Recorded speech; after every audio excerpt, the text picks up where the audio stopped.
Të dashur shikues, u rikthyem prapë në studion e emisionit Rreze, ku jemi bashkë me logopedën Zyla Musliun, me të cilën po flasim për rolin e logopedit edhe cilat janë problemet të cilat trajtohen prej kësaj fushë ose dege të mjekësisë. Zyla, e përmendëm çështjen e theksimit, domethënë mungesës së theksimit të shkronjave, po për belbëzimin diçka çfarë çrregullimi është dhe cili është logopedit te çështja e belbëzimit? Belbëzimi është një çrregullim i folurit i cili është me ndërprerje. Folja është me ndërprerje. Kjo është si pasojë e gjenetikës, do të thotë gjenetika është një prej pikave kryesore, pastaj është ankthi, është stresi, është frika, problemet në familje, ku një fëmijë është i ndihshëm emocionalisht, atëherë mundet me u shfaq belbëzimi.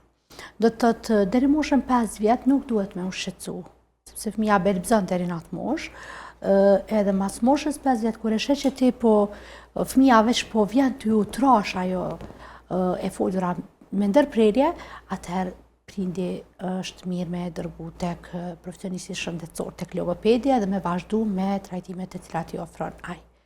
Trajtimet i ofron me teknikat e frymarrjes, i kanë teknikat me kartela, me teknikat zakonisht me teknikat frymarrjes, edhe do të thotë çdo herë kjo është si punë bashkërisht cilën e punojnë prindi, terapisti edhe fëmiu, si detyrë shtëpie. Me qenë do të thotë me ndihmu fëmijës shumë, mos me ndërprer fjalën, me këshillu as familjarët, as musafirët, as familja do të thotë me neglizhu, me ndërprer, jo valla s'folje mirë, çto folje keq, nalu ktheu edhe një herë për fillimit.